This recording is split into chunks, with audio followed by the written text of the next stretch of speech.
Hello, my name is Gemma Koch and I currently work for a company called TTS, which is part of RM Resources. And before I started this job, I was a secondary school computer science teacher for a very long time. My current role at TTS is Innovation Manager.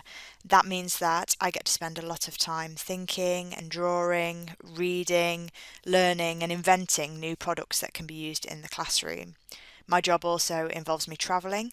Sometimes I travel to visit schools in other countries, sometimes to talk to ministries of education from around the world, and sometimes to visit teachers and see what they're doing in their classroom to teach computer science.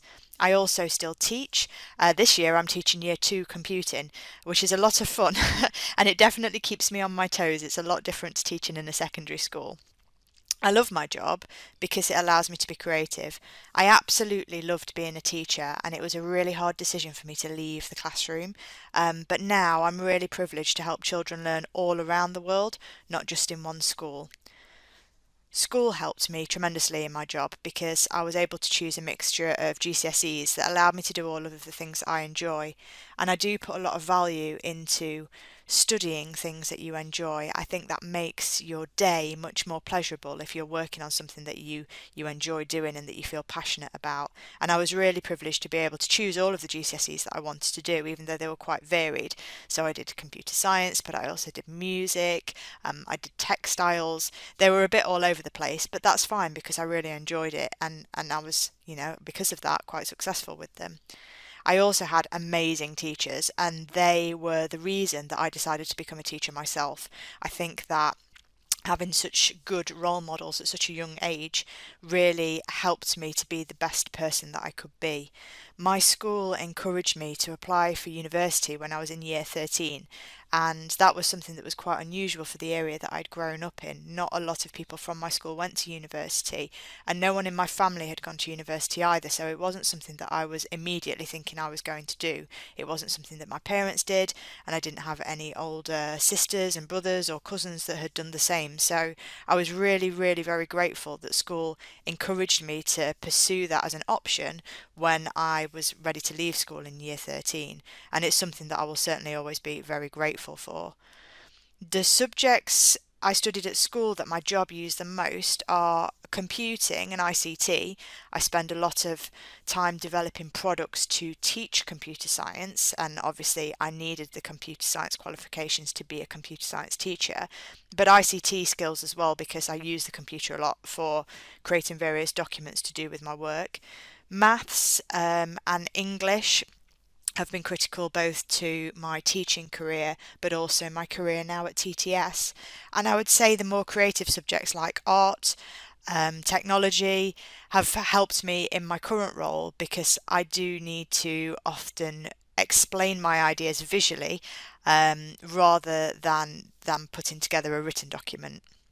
Sometimes I think the most important lessons that you learn at school are not necessarily about the subject, but they're more about the way that you learn to work as a team, communication skills. They're just as important as the academic lessons that I learnt at school. University helped me in later life because I didn't really know what I wanted to do when I left school, and whilst I'd been encouraged to apply for university, my teachers guided me to apply for quite a broad degree, so it wasn't really super specialised. Doing that meant that I kept my options open. So by the time I'd finished my bachelor's degree, I still had a lot of avenues that I could choose to go into. Learning about lots of different technologies as part of my course was really helpful when I became a computer science teacher, and it's still really helpful now. If I hadn't have gone to uni, I wouldn't have been able to become a teacher in later life. So when I did decide to train as a teacher after teaching for a year abroad, I already had the entry requirements to reapply to university to undertake my PGCE and become a qualified teacher in the UK. I'd had lots of other jobs in the past, particularly while I was at uni and while I was in sixth form. I waitressed, I worked in a pub, I worked as a visual merchandiser, which meant that I dressed shop windows, which I really enjoyed because it appealed to my creativity. I worked in factories, and for a little time after university, I worked in recruitment. And all of those jobs helped me in my current job because they've taught me the importance of hard work, teamwork, and effective communication with the people that you're working with.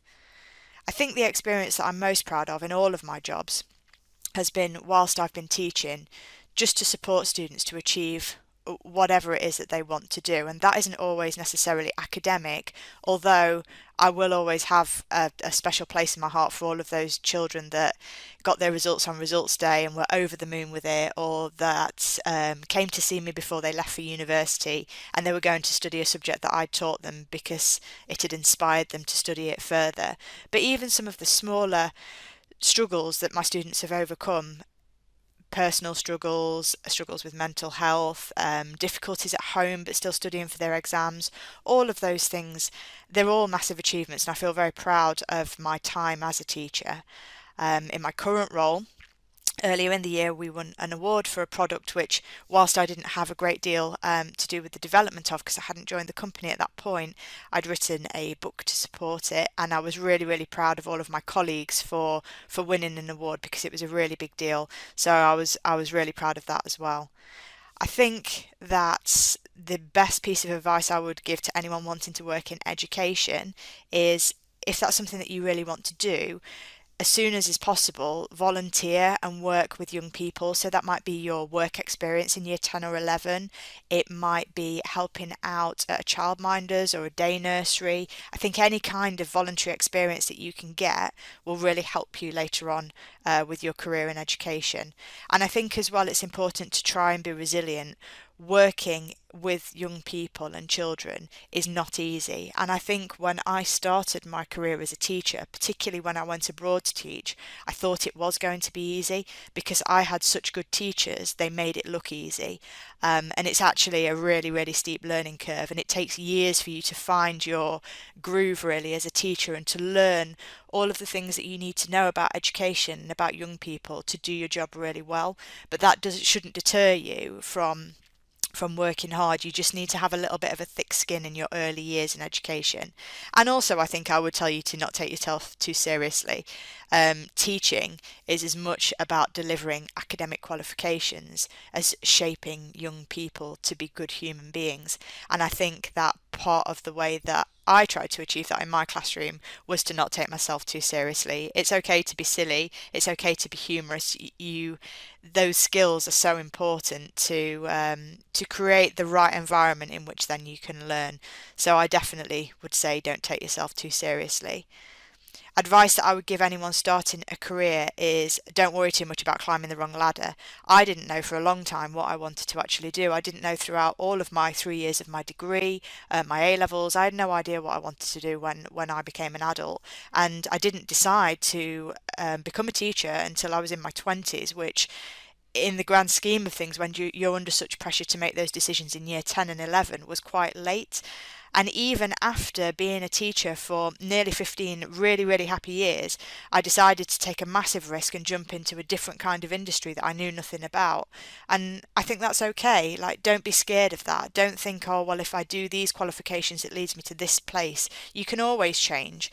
The world is flexible and the world of employment is flexible. And I think it's more about having those core skills like the communication, the teamwork, the work ethic that will mean that you can chop and change as much as you want. The person who gave me the best advice in teaching was my head of department when I was an NQT. So when I was a newly qualified teacher, fresh out of university, I still had a lot to learn, and I was a little bit risk adverse in my lessons, and he told me that if I never wing it, I'll never fly. And what he meant was sometimes you have to take a bit of a risk to get the best results.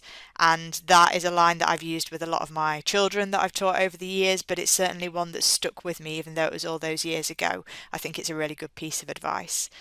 So to find out more about me and my job, you can visit our website, which is www.tts-group.co.uk. I run an Instagram account for the company, which is TTS_computing, or you can find me personally on LinkedIn. Thank you very much. Bye.